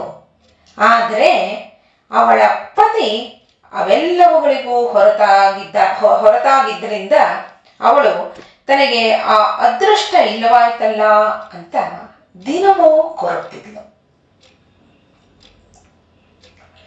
ಒಬ್ಬ ಶ್ರೀಮಂತ ಬ್ರಾಹ್ಮಣ ಸಮಾರಾಧನೆ ಮಾಡಿಸೋಕೆ ಗಂಧರ್ವ ನಗರಕ್ಕೆ ಬಂದ. ಅವನು ಎಲ್ಲರನ್ನೂ ಸಮಾರಾಧನೆಗೆ ಆಹ್ವಾನಿಸ್ತಿದ್ದ. ಈಕೆಯನ್ನು ಆಹ್ವಾನಿಸ್ದ. ಅವಳು ತನ್ನ ಪತಿಯ ಹತ್ರ ಬಂದು ಹೇಳ್ತಾಳೆ, ಧನಿಕ ಎಲ್ಲರನ್ನೂ ಆಹ್ವಾನಿಸ್ತಾ ಇದ್ದಾನೆ, ನನಗೂ ಅಲ್ಲಿಗೆ ಹೋಗೋ ಆಸೆ ಇದೆ. ಮೃಷ್ಟಾನ್ನ ಬೇರೆ ದೊರಕತ್ತೆ, ಹಾಗೆ ಅಪಾರವಾಗಿ ದಕ್ಷಿಣೆಯನ್ನು ಕೊಡ್ತಾರೆ. ನೀವು ನನ್ನನ್ನು ಅಲ್ಲಿ ಕರ್ಕೊಂಡು ಹೋಗಿ ಅಂತ ಕೇಳ್ಕೊಂಡ್ಳು. ಅವಳ ಪತಿ, ನಾನು ಬರೋದಿಲ್ಲ, ಪರಾನ್ನ ನನಗೆ ನಿಷಿದ್ಧ, ನೀನ್ ಬೇಕಾದ್ರೆ ಹೋಗ್ಬೋದು ಅಂದ. ಆಗ ಆ ಸ್ತ್ರೀ, ನಾನೊಬ್ಬಳೇ ಬರ್ತೀನಿ ಅಂತ ಧನಿಕನ ಬಳಿ ಬಂದು ಹೇಳಿದ್ಲು. ಅದಕ್ಕೆ ಅವನು, ತಾಯಿ, ನಾನು ದಂಪತಿಗಳನ್ನೇ ಸತ್ಕರಿಸಬೇಕು ಅಂತ ಸಂಕಲ್ಪ ಮಾಡಿದ್ದೀನಿ, ಆದ್ರಿಂದ ತಾವು ತಮ್ಮ ಪತಿಯ ಸಂಗಡ ಬರಬಹುದು ಅಂದ. ಆ ಸ್ತ್ರೀ ಏನು ಮಾಡ್ಬೇಕು ಅಂತ ತೋಚಲಿಲ್ಲ ಅವಳಿಗೆ. ನರಸಿಂಹ ಸರಸ್ವತಿಗಳ ಬಳಿ ಬಂದು ತಾನು ಶ್ರೀಮಂತ ನಡೆಸೋ ಸಮಾರಾಧನೆಯಲ್ಲಿ ಪಾಲ್ಗೊಳ್ಬೇಕು ಅಂತ ಆಸೆ ಇದೆ ತನಗೆ ಅಂತ ಭಿನ್ನವಿಸಿದ್ಲು. ಅವಳ ಪತಿಯನ್ನ ಕರೆಸಿ, ಗುರುವರಿರು ಅವನಿಗೆ ಬ್ರಾಹ್ಮಣ ಸಮಾರಾಧನೆಗೆ ಹೋಗ್ಬೇಕು ಅಂತ, ಹಾಗೆ ಪತ್ನಿಯ ಧರ್ಮಬದ್ಧವಾದ ಎಲ್ಲಾ ಕೋರಿಕೆಗಳನ್ನು ಪತಿ ನೆರವೇರಿಸಲೇಬೇಕು ಅಂತ ತಿಳಿಸಿದ್ರು. ಆಗ ಅವನು ಹೇಳ್ತಾನೆ, ನಾನು ಪರಾನ್ನವನ್ನ ಸ್ವೀಕರಿಸಬಾರದು ಅಂತ ಸಂಕಲ್ಪಿಸಿದ್ದೀನಿ ಅಂತ. ಹಾಗೆ ಗುರುಗಳ ಆಜ್ಞೆಯನ್ನ ಮೀರಲಾರ್ದೆ ಅವನು ಅದಕ್ಕೆ ತನ್ನ ಪತ್ನಿಯ ಆಸೆಯನ್ನ ಈಡೇರಿಸೋದಕ್ಕೆ ಹೋಗ್ತಾನೆ. ಆದ್ರೆ ಅಂದಿನ ಸಮಾರಾಧನೆಯಲ್ಲಿ ಆ ಬ್ರಾಹ್ಮಣಿ ಪಂಕ್ತಿಯಲ್ಲಿ ಬಳಸಿದ್ದ ಎಲೆಗಳನ್ನ ನಾಯಿಗಳು ಎಲ್ಲ ಬಂದು ಅಲ್ಲಿ ಎಲೆಗಳಲ್ಲಿ ಬಳಸಿದ್ದನ್ನ ತಿಂತಿದ್ದದನ್ನ ಕಂಡು ಅಸಹ್ಯದಿಂದ ತನ್ನ ಪತಿಯನ್ನ ಸಮಾರಾಧನೆಯಿಂದ ಹೊರಗೆ ಕರ್ಕೊಂಡು ಹೋದ. ಹೊರಗೆ ಬಂದ್ಮೇಲೆ ಇಬ್ಬರು ಗುರುಗಳ ಸಮೀಪಕ್ಕೆ ಬಂದು ಅಲ್ಲಿ ನಡೆದಿದ್ದನ್ನ ತಿಳಿಸಿದ್ರು. ಆಗ ಗುರುಗಳು ಅವಳನ್ನ ಕುರಿತು ಹೇಳ್ತಾರೆ, ಅಮ್ಮ, ಪರಾನ್ನದ ಸುಖವನ್ನ ಕಣ್ಣಾರೆ ನೋಡಿದೀಯ? ನಿನ್ನ ಪತಿಯನ್ನ ಸಮಾರಾಧನೆಗೆ ಕರ್ಕೊಂಡು ಹೋಗೋ ಸಲುವಾಗಿ ಬಲವಂತ ಮಾಡ್ತಿದ್ದೀಯಲ್ಲ, ಪರಾನ್ನದ ಆಸೆ ನಿನಗೆ ರುಚಿಸ್ತಾ ಅಂತ ಕೇಳಿದರು. ಅವಳು ಗುರುಗಳಲ್ಲಿ ಮತ್ತೆ ತನ್ನ ಪತಿಯಲ್ಲಿ ಆಗಿದ್ದ ಎಲ್ಲಕ್ಕೂ ಕ್ಷಮೆಯನ್ನ ಕೋರ್ತಾಳೆ. ಗುರುಗಳು ಬ್ರಾಹ್ಮಣನನ್ನ ಸಮಾಧಾನ ಪಡಿಸಿದ್ರು. ಬ್ರಾಹ್ಮಣ ಯಾರ ಮನೆಯಲ್ಲಿ ಭೋಜನವನ್ನ ಸ್ವೀಕರಿಸಬಹುದು ಅಂತ ಗುರುಗಳನ್ನ ಕೇಳ್ತಾನೆ. ಆಗ ಗುರುಗಳು ಪರಾನ್ನ ಭೋಜನಕ್ಕೆ ಅರ್ಹರಾದವರು ಮತ್ತೆ ವರ್ಜ್ಯರಾದವರ ಗೃಹಗಳನ್ನ ತಿಳಿಸಿದ್ರು.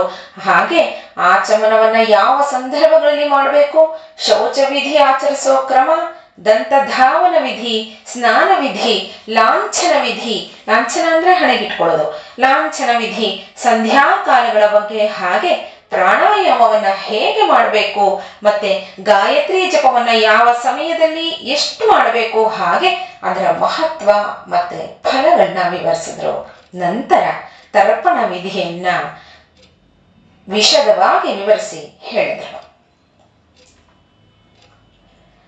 ಗುರುರಾಯರು ಆ ವಿಪ್ರನಿಗೆ ಸದಾಚಾರವನ್ನ ಆಚರಿಸುವ ಬಗೆಯನ್ನ ತಿಳಿಸಿದರು. ಹಾಗೆ ಅವನ ಬೇಡಿಕೆಯಂತೆ ದೇವತಾರ್ಚನ ವಿಧಿಯನ್ನೂ ವಿವರಿಸುತ್ತಾರೆ. ದೇವತಾರ್ಚನೆಯನ್ನ ಯಾರು ಹೇಗೆ ಯಾವ ಕಾಲಗಳಲ್ಲಿ ಮಾಡಬೇಕು, ಹಾಗೆ ಯಾವ ಯಾವ ದೇವರಿಗೆ ಯಾವ ಬಣ್ಣದ ಹೂಗಳಿಂದ ಅರ್ಚಿಸಬೇಕು, ಮತ್ತೆ ಅದರಿಂದ ದೊರಕೋ ಫಲಾಫಲಗಳನ್ನ ವಿವರಿಸಿ ಹೇಳಿದ್ರು.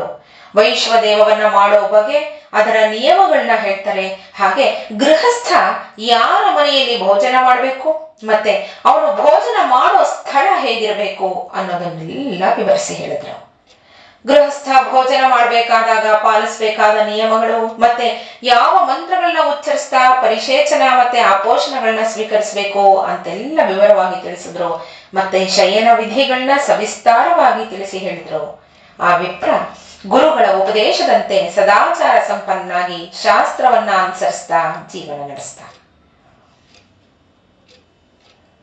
ಸ್ನೇಹಿತರೆ, ಈ ಎರಡೂ ಅಧ್ಯಾಯಗಳನ್ನ ಸಂಪೂರ್ಣವಾಗಿ ವಿವರಿಸಬೇಕು ಅಂದ್ರೆ ಕನಿಷ್ಠ ಪಕ್ಷ 10 ದಿನವಾದರೂ ಬೇಕಾಗತ್ತೆ. ಅದಕ್ಕೆ ಸಂಕ್ಷಿಪ್ತವಾಗಿ ಹೇಳಿದ್ದೀನಿ. ಈ ಎಲ್ಲ ವಿಷಯಗಳನ್ನ ತಿಳ್ಕೋಬೇಕು ಅಂದ್ರೆ ಗುರುಚರಿತ್ರೆ ಪಾರಾಯಣವನ್ನ ಮಾಡಲೇಬೇಕು.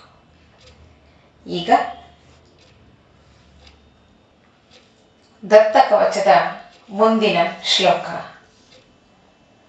ಬಾಲೋನ್ಮತ್ತ ಪಿಶಾಚ ಭೌದ್ಯುನಿಟ್ಸಂಧಿಷು ಪಾತು ಮಾಂ ಭೂತ ಭೌತಿಕ ಮೃತ್ಯುಭ್ಯೋ ಹರಿಃ ಪಾತು ದಿಗಂಬರಃ. ಅಂದ್ರೆ ಬಾಲೋನ್ಮತ್ತ ಪಿಶಾಚ ರೂಪದಲ್ಲಿಯೂ ದತ್ತಾತ್ರೇಯರು ಕಾಣಿಸ್ಕೋತಾರೆ. ಅವಧೂತ ಸ್ಥಿತಿ ಅಂತ ಹೇಳ್ತಾರೆ. ಅಂಥ ದತ್ತಾತ್ರೇಯರು ನನ್ನನ್ನ ದಿವಸ ರಾತ್ರಿಗಳ ಸಂಧಿಕಾಲಗಳಲ್ಲಿ ರಕ್ಷಿಸಲಿ. ಸಂಸಾರ ದುಃಖವನ್ನ ಹರಣ ಮಾಡುವ ದಿಗಂಬರ ಪ್ರಾಣಿ ಹಾಗೂ ನಿಸರ್ಗದಿಂದ ಉಂಟಾಗೋ ಮೃತ್ಯುವಿನಿಂದ ನನ್ನನ್ನ ರಕ್ಷಣೆ ಮಾಡಲಿ ಅಂತ. ನಾಳೆ ಮುಂದಿನ ಅಧ್ಯಾಯಗಳನ್ನ ಶ್ರವಣ ಮಾಡೋಣ. ಸರ್ವೇ ಜನಾಃ ಸುಖಿನೋ ಭವಂತು. ನಮಸ್ಕಾರ. ಶ್ರೀ ಗಣೇಶಾಯ ನಮಃ. ಶ್ರೀ ಶಾರದಾ ಗುರುಭ್ಯೋ ನಮಃ. ಗುಣಾಢ್ಯಂ ಗುರುವರಂ ಗೂಢಂ ಗಂಭೀರವದನಾಂಬುಜಂ ಗಕಾರಾದಿರಕಾರಾಂತಂ ಶ್ರೀ ನೃಸಿಂಹಯತಿಂ ಪ್ರಣಮಾಮ್ಯಹಂ.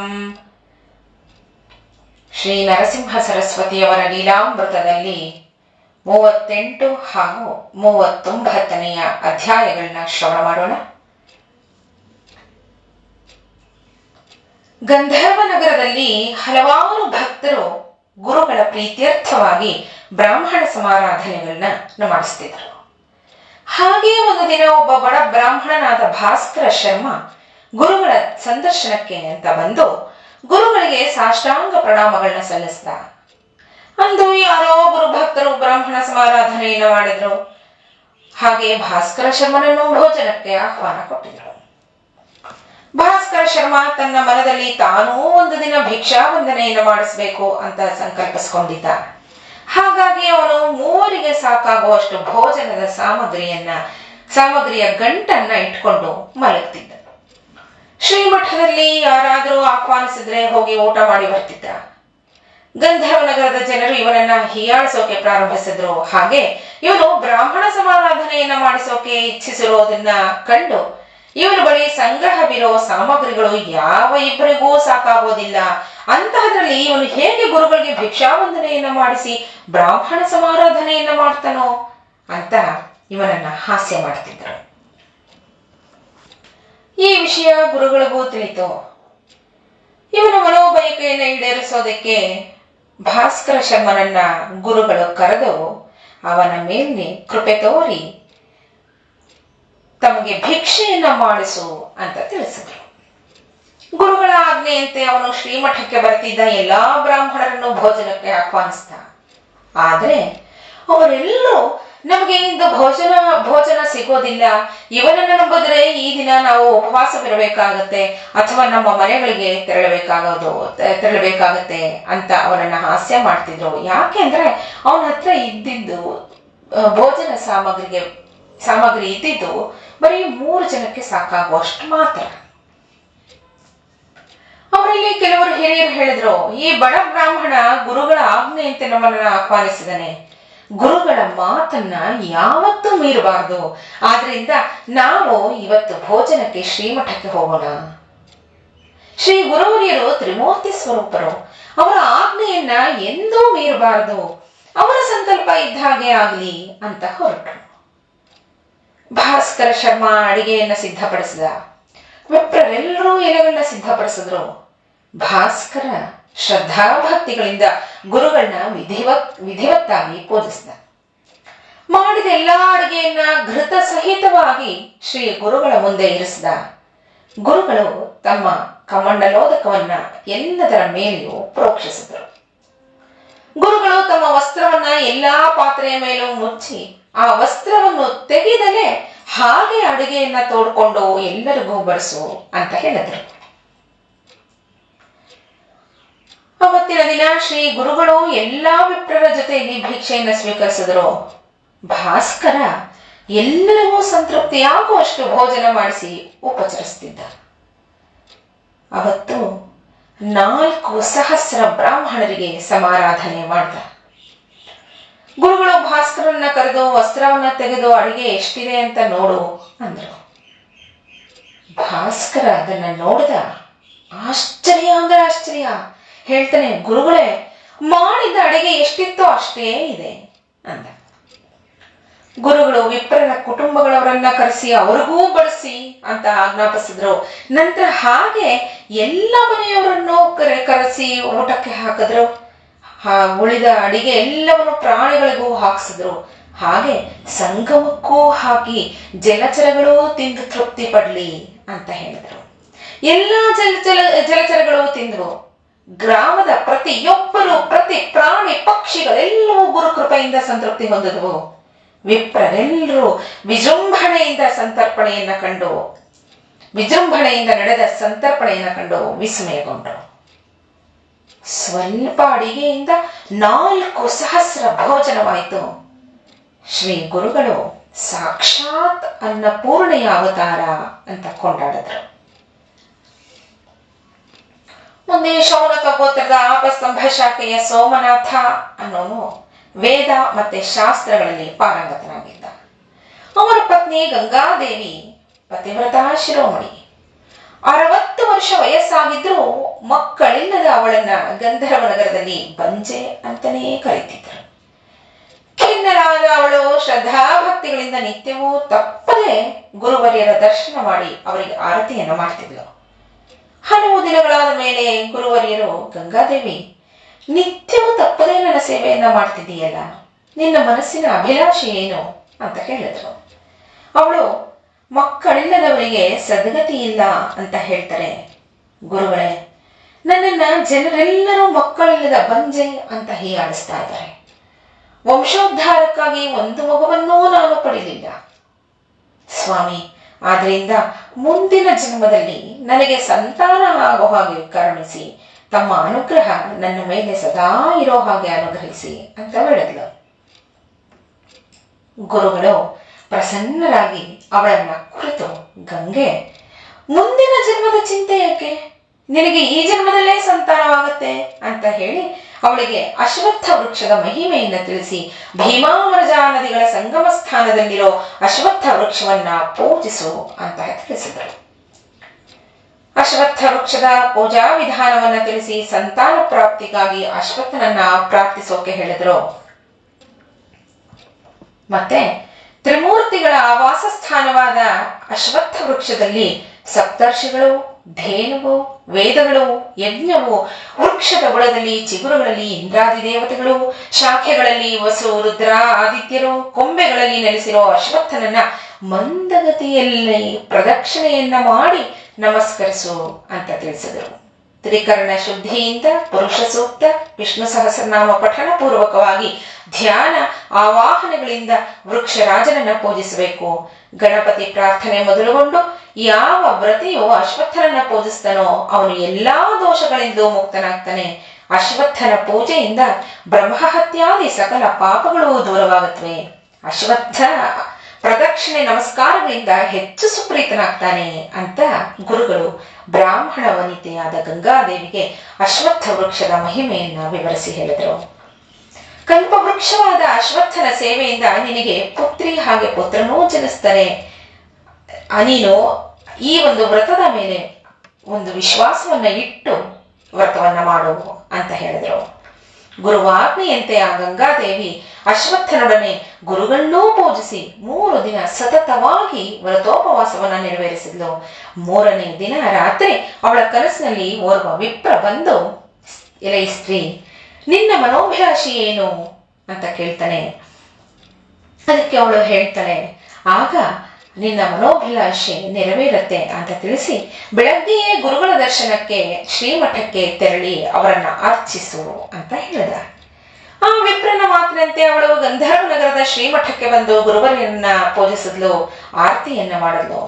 ಗುರುಗಳು ಅವಳಿಗೆ 2 ಫಲಗಳನ್ನ ಕೊಟ್ಟು ತಿನ್ನೋದಕ್ಕೆ ಹೇಳಿದ್ರು.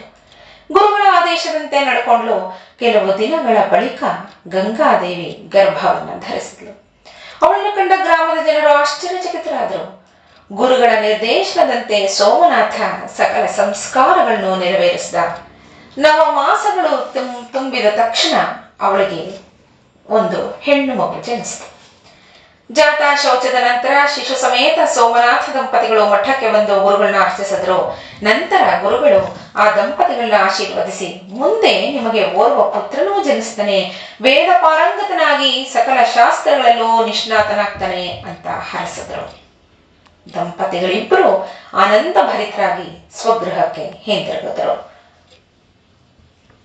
ಸ್ನೇಹಿತರೆ, ಅಶ್ವತ್ಥನನ್ನ ಪೂಜಿಸುವಾಗ ಹೇಳಬೇಕಾದ ಶ್ಲೋಕ, ಮೂಲತೋ ಬ್ರಹ್ಮರೂಪಾಯ ಮಧ್ಯತೋ ವಿಷ್ಣುರೂಪಿಣೆ ಅಗ್ರತ ಶಿವರೂಪಾಯ ವೃಕ್ಷರಾಜಾಯತೆ ನಮಃ. ಈಗ ದತ್ತ ಕವಚದ ಮುಂದಿನ ಶ್ಲೋಕ, ಯಯೇ ತದ್ದತ್ತ ಕವಚಂ ಸನ್ನಹ್ಯಾದ್ ಭಕ್ತಿ ಭಾವಿತಃ ಸರ್ವಾನರ್ಥ ವಿನಿರ್ಮುಕ್ತೋ ಗೃಹಪೀಡಾ ವಿವರ್ಜಿತಃ. ಯಾರು ಭಕ್ತಿಯುತರಾಗಿ ದತ್ತ ಕವಚವನ್ನ ಪಠಣ ಮಾಡ್ತಾರೋ ಅವರು ಎಲ್ಲ ಸಂಕಟಗಳಿಂದ ಮುಕ್ತರಾಗ್ತಾರೆ, ಅವರ ಗೃಹಪೀಡೆ ದೂರವಾಗತ್ತೆ ಅಂತ. ನಾಳೆ ಮುಂದಿನ ಅಧ್ಯಾಯಗಳನ್ನ ಶ್ರವಣ ಮಾಡೋಣ. ಸರ್ವೇ ಜನಾಃ ಸುಖಿನೋ ಭವಂತು. ನಮಸ್ಕಾರ. ಶ್ರೀ ಗಣೇಶಾಯ ನಮಃ. ಶ್ರೀ ಶಾರದಾ ಗುರುಭ್ಯೋ ನಮಃ. ಗುಣಾಢ್ಯಂ ಗುರುವರಂ ಗೂಢಂ ಗಂಭೀರವದನಾಂಬುಜಂ ಗಕಾರಾದಿರಕಾರಾಂತಂ ಶ್ರೀ ನೃಸಿಂಹಯತಿಂ ಪ್ರಣಮಾಮ್ಯಹಂ. ಶ್ರೀ ನರಸಿಂಹ ಸರಸ್ವತಿಯವರ ಲೀಲಾಮೃತದಲ್ಲಿ 40 ಹಾಗೂ 41ನೆಯ ಅಧ್ಯಾಯಗಳನ್ನ ಶ್ರವಣ ಮಾಡೋಣ. ಗಾರ್ಗ್ಯ ಗೋತ್ರದ ಯಜುರ್ವೇದಾಧ್ಯಾಯಿಯಾದ ನರಹರಿ ಅನ್ನೋ ಒಬ್ಬ ಬ್ರಾಹ್ಮಣ ಗಂಧರ್ವ ನಗರಕ್ಕೆ ಬಂದು ಗುರುಗಳಿಗೆ ಸಾಷ್ಟಾಂಗ ಪ್ರಣಾಮಗಳನ್ನ ಸಲ್ಲಿಸಿ ತನ್ನ ಕುಷ್ಠರೋಗವನ್ನ ನಿರ್ಮೂಲ ಮಾಡಿ ಅಂತ ಬೇಡ್ತಾನೆ. ಈ ರೋಗದಿಂದ ಅವನನ್ನ ಎಲ್ಲರೂ ನಿಂದಿಸ್ತಿದ್ರು. ರೋಗ ಪರಿಹಾರಕ್ಕಾಗಿ ಹಲವು ರೀತಿಯ ವ್ರತೋಪವಾಸಗಳನ್ನು ಹಾಗೆ ನಾನಾ ದೇವತೆಗಳನ್ನು ತೀರ್ಥಕ್ಷೇತ್ರ ದರ್ಶನವನ್ನು ಮಾಡಿದ್ದ. ಅದರಿಂದ ಶ್ರೀ ಗುರುಗಳನ್ನ ಕಂಡು ತನ್ನೆಲ್ಲಾ ಅಳಲನ್ನು ತೋರ್ಕೊಂಡ. ಗುರುಗಳನ್ನ ಬಹುವಿಧ ಸ್ತೋತ್ರಗಳಿಂದ ಸ್ತುತಿ ಮಾಡಿದ. ಭಕ್ತಪರಾಧೀನರಾದ ಗುರುಗಳು ಅವನ ದೀನ ವಚನಗಳನ್ನ ಕೇಳಿ ಅವನ ಆ ಪಾಪ ಪರಿಹಾರಕ್ಕಾಗಿ ಒಂದು ಉಪಾಯವನ್ನ ತಿಳಿಸಿದರು. ಒಬ್ಬ ವ್ಯಕ್ತಿ 4 ವರ್ಷಗಳ ಕಾಲ ಒಣಗಿದ್ದ ಅತ್ತಿ ಸೌದೆಯನ್ನು ಹೊತ್ತು ತರ್ತಿದ್ದ. ಅದನ್ನು ಕಂಡ ಗುರುಗಳು ಒಂದು ಕಟ್ಟಿಗೆಯನ್ನು ಕೇಳಿ ಆ ವ್ಯಕ್ತಿಯಿಂದ ಪಡೆದು ಸಂಗಮದ ಪೂರ್ವ ದಿಕ್ಕಿನಲ್ಲಿ ನೆಟ್ಟು ಸಂಗಮದಲ್ಲಿ ಸ್ನಾನ ಮಾಡಿ ನಿತ್ಯವೂ ಭಕ್ತಿಯಿಂದ ಪೂಜಿಸಿ ತ್ರಿಕಾಲಗಳಲ್ಲಿ ನೀರನ್ನ ಹಾಕು. ಆ ಕಟ್ಟಿಗೆಯಲ್ಲಿ ಚಿಗುರುಗಳು ಯಾವತ್ತು ಕಾಣಿಸುತ್ತೋ ಅಂದೇ ನೀನು ನಿನ್ನ ರೋಗದಿಂದ ಮುಕ್ತನಾಗ್ತೀಯಾ, ಸುಂದರವಾದ ದಿವ್ಯ ಶರೀರವನ್ನ ಪಡಿತೀಯಾ ಅಂತ ಹೇಳಿದ್ರು. ಅವನು ಗುರುಗಳ ಆಜ್ಞಾನುಸಾರವಾಗಿ ಕಾಷ್ಠ ಸೇವೆಯನ್ನ ಮಾಡೋಕೆ ಪ್ರಾರಂಭಿಸ್ತಾನೆ. ನಿತ್ಯವೂ ತ್ರಿಕಾಲಗಳಲ್ಲಿ ಉಪವಾಸವನ್ನ ಆಚರಿಸಿ ಕಾಷ್ಠ ಸೇವೆಯನ್ನು ಮಾಡ್ತಿದ್ದ. ಇದನ್ನ ನೋಡಿದ ಗುರುಗಳ ಶಿಷ್ಯರು, ಗುರುಗಳು ಹೇಳಿದ್ರು ಅಂತ ನಂಬಿ ಕಾರ್ಯವನ್ನ ಮಾಡ್ತಿದ್ದೀಯಲ್ಲ, ಗುರುಗಳು ಹಾಸ್ಯಕ್ಕಾಗಿ ಈ ರೀತಿ ಹೇಳಿದರೋ ಏನೋ ಅಂದರು. ಆಗ ಆ ಬ್ರಾಹ್ಮಣ ನರಹರಿ ಗುರು ವಚನವೇ ಸತ್ಯವಾದ್ದು, ಅವರು ಸತ್ಯ ಸಂಕಲ್ಪರು, ಅವರು ಏನು ಹೇಳಿದ್ರು ನಡೆದೇ ನಡೆಯುತ್ತೆ ಅನ್ನೋ ದೃಢ ವಿಶ್ವಾಸದಿಂದ ನಾನು ಈ ಸೇವೆಯನ್ನು ಮಾಡ್ತಿದ್ದೀನಿ. ನನಗೆ ಗುರುಗಳ ಮಾತಿನ ಮೇಲೆ ಅತಿಯಾದ ದೃಢ ವಿಶ್ವಾಸವಿದೆ ಅಂತ ಹೇಳಿ ಯಾರು ಎಷ್ಟೇ ಬೇಡ ಅಂತ ಹೇಳಿದ್ರು ಅವರುಗಳ ಮಾತನ್ನು ನಿರಾಕರಿಸಿ ಗುರುಗಳ ಆಜ್ಞೆಯಂತೆ ನಡ್ಕೋತಿದ್ದ. ಆ ಎಲ್ಲ ಶಿಷ್ಯರು ಗುರುಗಳ ಎದುರು ಅವನ ಕಠಿಣವಾದ ಆಚರಣೆಯನ್ನು ವಿವರಿಸಿ ಹೇಳಿದ್ರು. ಅದಕ್ಕೆ ಗುರುಗಳು ಯದ್ಭಾವಂ ತದ್ಭವತಿ ಅಂತ ಹೇಳಿ ಗುರುಭಕ್ತನೊಬ್ಬನ ಕಥೆಯನ್ನ ವಿವರಿಸ್ತಾರೆ. ಪಾಂಚಾಲ ದೇಶದ ಸಿಂಹಕೇತುವಿನ ಮಗನಾದ ಧನಂಜಯ ತನ್ನ ಸೇವಕನಾದ ಬೇಡನೊಡನೆ ಬೇಟೆಗಾಗಿ ಅರಣ್ಯಕ್ಕೆ ಹೋಗಿರ್ತಾನೆ. ದಾಹದಿಂದ ನೀರಿಗಾಗಿ ಸುತ್ತುತ್ತಿದ್ದಾಗ ಅಲ್ಲೇ ಇದ್ದ ಶಿವಾಲಯವನ್ನು ನೋಡಿ ಆ ಆಲಯಕ್ಕೆ ಪ್ರವೇಶ ಮಾಡ್ತಾನೆ. ಆ ಶಿವಾಲಯದಲ್ಲಿ ಅನೇಕ ಲಿಂಗಗಳಿದ್ವು.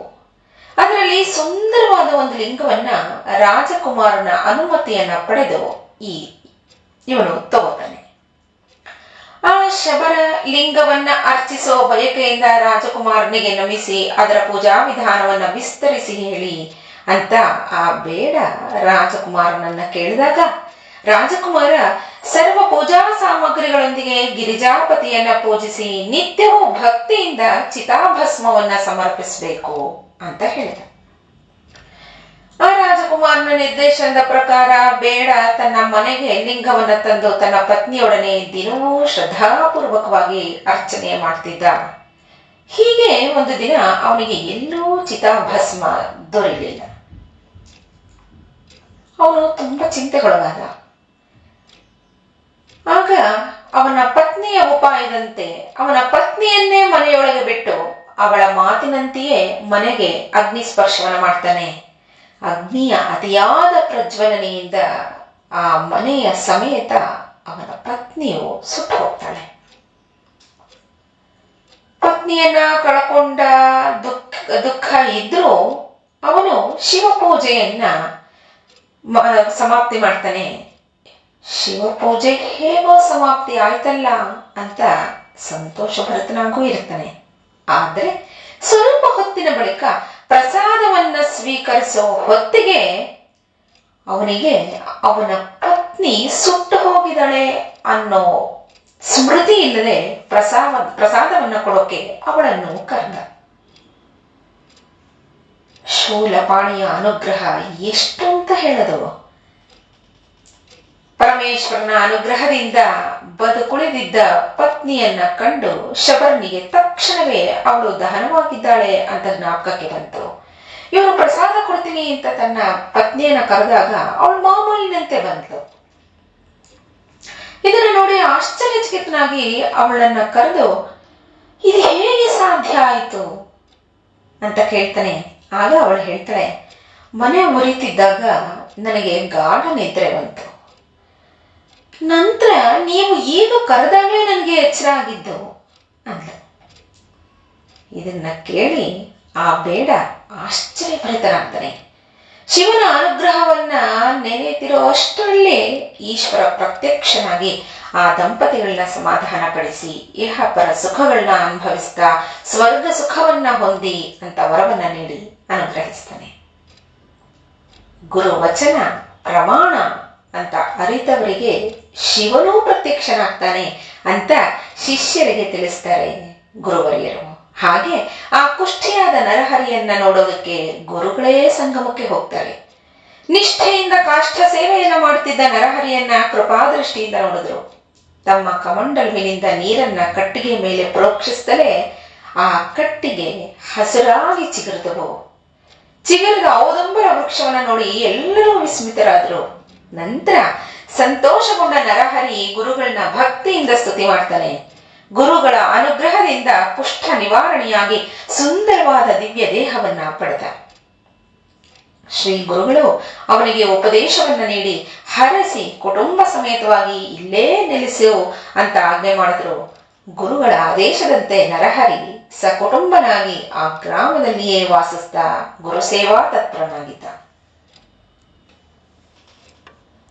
ಶ್ರೀ ಗುರುಗಳು ಗೌತಮಿ ತಡಯಾತ್ರೆಯ ನಂತರ ಗಂಧರ್ವ ನಗರಕ್ಕೆ ಬಂದಾಗ ಅವರ ಕೀರ್ತಿ ಎಲ್ಲೆಡೆಯೂ ಪ್ರಸರಿಸಿತ್ತು. ನಾಮಧಾರಕನ ಪೂರ್ವಜನಾದ ಸಾಯಂದೇವ ಗುರುಗಳ ಮಹಿಮೆಯನ್ನ ತಿಳಿದು ಅವರನ್ನ ದರ್ಶಿಸೋಕೆ ಹೆಜ್ಜೆ ನಮಸ್ಕಾರ ಮಾಡ್ತಾ ಗಂಧರ್ವ ನಗರವನ್ನ ಪ್ರವೇಶಿಸ್ತ. ಗುರುರಾಯರಿಗೆ ಭಕ್ತಿಯಿಂದ ನಮಸ್ಕರಿಸ್ದ ಏಕಾಗ್ರ ಮನಸ್ಸಿನಿಂದ ಗುರುಗಳನ್ನ ಸ್ತುತಿ ಮಾಡಿದ. ಭಕ್ತ್ಯಾತಿರೇಕದಿಂದ ರೋಮಾಂಚಿತನಾದ ಅವನ ಸ್ತೋತ್ರದಿಂದ ಸಂತಸಗೊಂಡ ಗುರುಗಳು ಅವನನ್ನ ತಮ್ಮ ಪರಮ ಭಕ್ತ ಅಂತ ಹೇಳಿ ಅವನ ತಲೆಯ ಮೇಲೆ ತಮ್ಮ ಕೃಪಾಹಸ್ತವನ್ನ ಇರಿಸಿ ಹರಸಿ ಅವನ ಮುಂದಿನ ವಂಶಜರೆಲ್ಲ ಗಂಧರ್ವ ನಗರದಲ್ಲಿಯೇ ಇದ್ದು ತಮ್ಮ ಸೇವೆಯನ್ನ ಮಾಡುವಂತೆ ಹರಿಸಿದ್ರು. ಅದಕ್ಕೆ ಅವನು ಹೇಳ್ತಾನೆ, ಸ್ವಾಮಿ, ನನ್ನ ಕುಟುಂಬ ಉತ್ತರ ಕಾಂಚಿಯಲ್ಲಿದೆ. ನನ್ನ ಗೃಹ ಕೃತ್ಯದ ಭಾರವೆಲ್ಲವನ್ನೂ ಮಗನಿಗೆ ಒಪ್ಪಿಸಿ ತಮ್ಮ ಸೇವೆಯನ್ನ ಮಾಡೋ ಸಲುವಾಗಿ ಬಂದಿದ್ದೀನಿ ಅಂದ. ಅದಕ್ಕೆ ಗುರುಗಳು, ನಮ್ಮ ಸೇವೆ ಮಾಡೋದು ಬಹಳ ಕಷ್ಟ, ಯೋಚಿಸಿ ಒಪ್ಕೊಳ್ಳೋದು ಒಳ್ಳೇದು ಅಂದ್ರು. ಗುರು ಸೇವೆಯನ್ನ ಮಾಡೋನು ಪರಮಪದವನ್ನೇ ಸೇರ್ತಾನೆ. ಗುರು ಭಕ್ತಿ ಶ್ರೇಷ್ಠವಾದ್ದು. ಆದ್ರಿಂದ ನಿಮ್ಮ ಸೇವೆಯನ್ನ ಮಾಡೋದ್ರಿಂದ ನಾನು ವಂಚಿತನಾಗಲಾರೆ ಅಂತ ಬೇಡದ. ಗುರುಗಳು ಅವನ ದೃಢ ಭಕ್ತಿಯನ್ನ ಮೆಚ್ಚಿ ಒಪ್ಕೊಂಡ್ರು. ಸಾಯಂದೇವ ದೃಢ ಮನಸ್ಕನಾಗಿ ಗುರುಸೇವಾ ತತ್ಪರನಾದ. ಒಂದು ದಿನ ಶಿಷ್ಯರೆಲ್ಲರನ್ನೂ ಹೊರತುಪಡಿಸಿ ಸಾಯಂದೇವನೊಡನೆ ಗುರುಗಳು ಸಂಗಮಕ್ಕೆ ತೆರಳಿದ್ರು. ಇವನ ಮನೋನಿಷ್ಠೆಯನ್ನ ಪರೀಕ್ಷಿಸೋಕೆ ರಾತ್ರಿ ಇಡೀ ಅಲ್ಲೇ ಇರೋದಕ್ಕೆ ನಿಶ್ಚಯಿಸಿದ್ರು. ಇದ್ದಕ್ಕಿದ್ದಂತೆ ಭಯಂಕರವಾಗಿ ಗಾಳಿ ಬೀಸೋಕೆ ಪ್ರಾರಂಭಿಸಿತು. ಜೊತೆಗೆ ಮಳೆ ಬೇರೆ ಪ್ರಾರಂಭವಾಯಿತು. ಸಾಯಂದೇವನೊಬ್ಬನೇ ಗುರುಗಳ ಬಳಿ ಇದ್ದ. ಬಟ್ಟೆಯಿಂದ ಮರಮಾಡಿ ಗುರುಗಳನ್ನ ಅತಿಯಾದ ಗಾಳಿ ಮಳೆಯಿಂದ ರಕ್ಷಿಸೋಕೆ ಪ್ರಯತ್ನಿಸಿದ.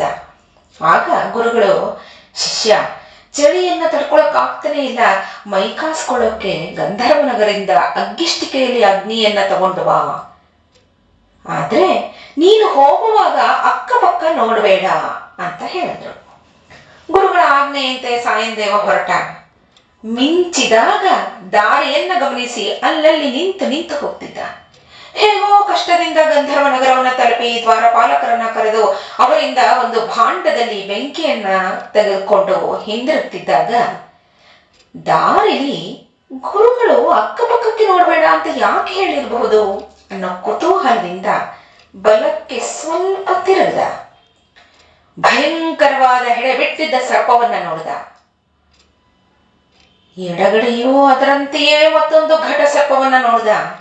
ಗಾಬರಿಯಿಂದ ದಾರಿ ತಪ್ಪಿ ಕಾಡಿನ ಕಡೆಗೆ ಓಡಿದ.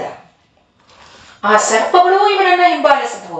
ಹೆದರಿದ ಸಾಯಂದೇವ ಗುರು ಧ್ಯಾನ ಮಾಡ್ತಾ ಗುರುಗಳ ಸಮೀಪಕ್ಕೆ ಓಡೋಡಿ ಬಂದ. ನೋಡಿದ್ರೆ ಆಶ್ಚರ್ಯವೋ ಆಶ್ಚರ್ಯ. ಅನೇಕ ವಿಪ್ಲರ ವೇದ ಘೋಷದ ನಡುವೆ ಸಹಸ್ರಾರು ದೀಪಗಳು ಬೆಳಗ್ತಿದ್ವು.